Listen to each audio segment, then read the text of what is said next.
Can you help me or not? James asked, wearing a lampshade over his head. Despite his best attempts to remain still in the corner of my bedroom, his body gave away his obvious disguise. I just stared at him, placing another potato chip on my tongue, casually enjoying the treat as I pondered over what help Amaro could even provide. I just don't really know what you expect me to do in this situation. She's a goddess, and I'm a guy that works at a movie theater. They don't teach us goddess soothing techniques between cash register duties and salting the popcorn, I explained, wiping a few of the broken chips from my shirt. You've seen enough rom-coms. Don't you know the right words to say? You can help me reignite her heart with my passionate words. He raised a hand to his chest, trying to show his passion as best as a lampshade-wearing person could. I don't watch the movies. I work there. What do you think I do all day? Watch movies? What does she see in you? Same thing you see in me, best buddy. That's why we're friends. I guess it's never a dull day when you're around. I just don't get how she found out I cheated on her. She's a divine goddess. She probably knows everything about you. I imagine she's probably watching you right now. Oh no. She's probably watching you right now. This is bad. She's going to kill me. Don't worry, I'll protect you, my best bud. That's a nice gesture and all, but I can't take you seriously with a lampshade on. I rolled out of bed, making my way to the window curtains. As I gripped the fabric, I looked out, staring straight at the goddess herself. Her long dark black hair hanging over her face, with only a glimmer of her purple eyes peering through the shades of hair. Her pale skin covered in red tattoos that appeared to breathe, shining and dimming with every heavy breath she took. The tall body of the goddess hunched over against the window as she peered through my soul, staring directly at me. Not blinking. Slowly, I closed the curtains, stumbling back towards my wall. She's outside. Tell her it's private property. It's like a vampire. If you don't invite her in, she can't enter. That isn't how it works. She's a goddess, not a vampire. I doubt they're bound by the same rules. Sorry, I didn't know you were a goddess expert. How many goddesses have you dated?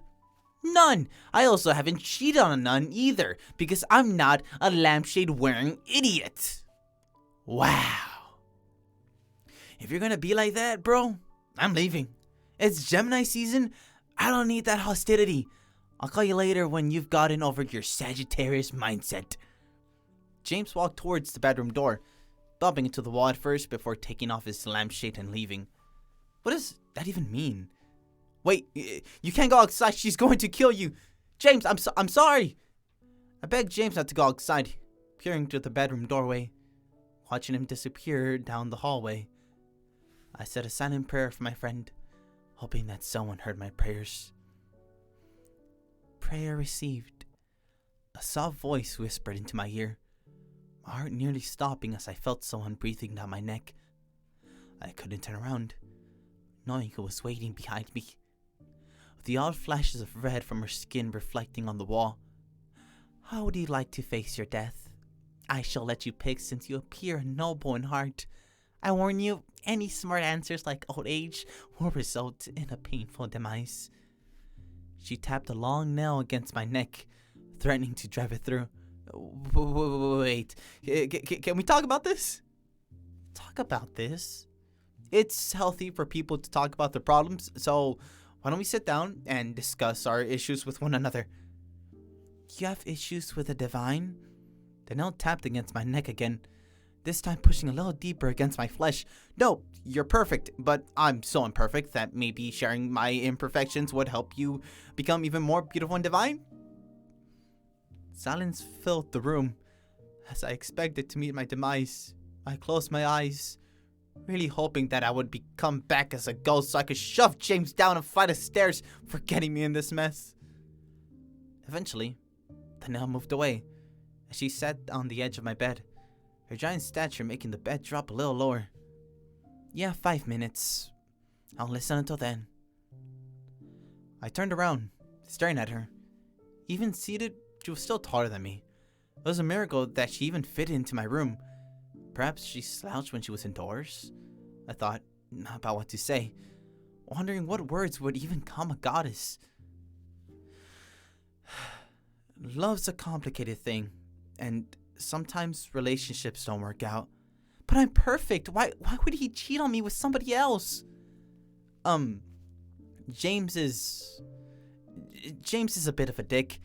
He's always been that way ever since we were younger. He's great sometimes, and he's helped me out a lot, but he's always mainly interested in himself over others.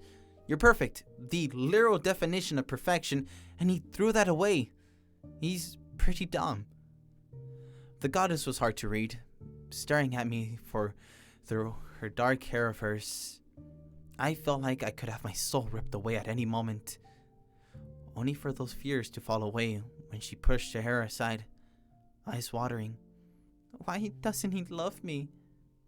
I don't know how to answer that.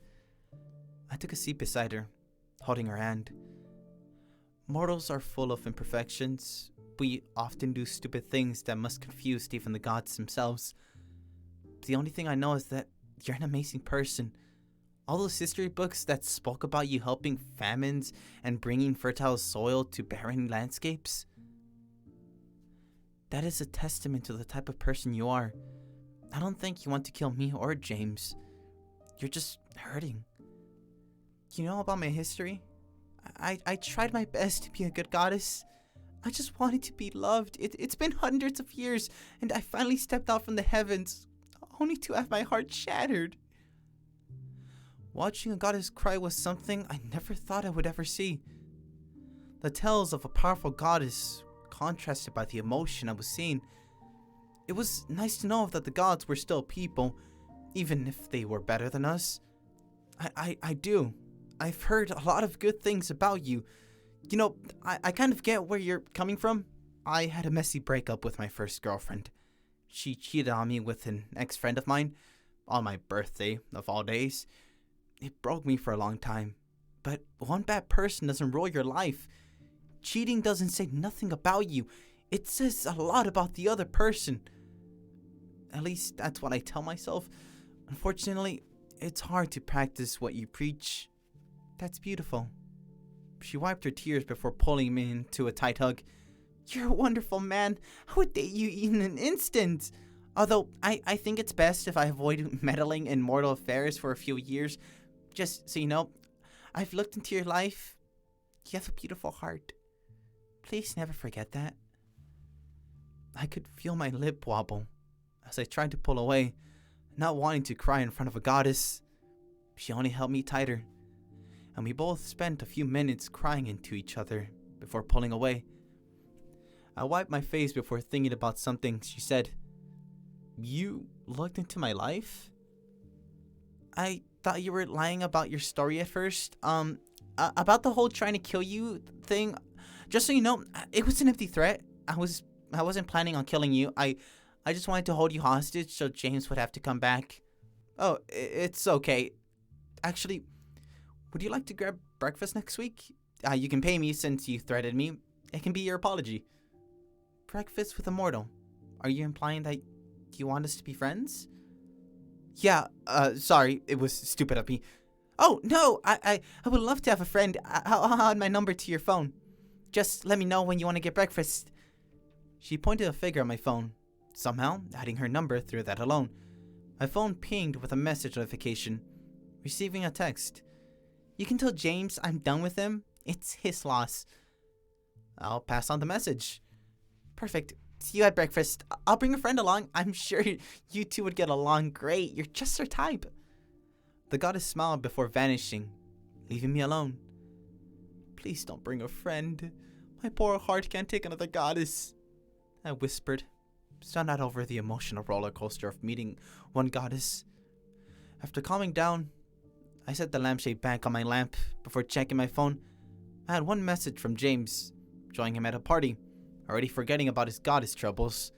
At least, he had included a message underneath asking if I was okay, although that message was followed by another asking if I could pick him up later. I placed my phone aside, laying back on my bed.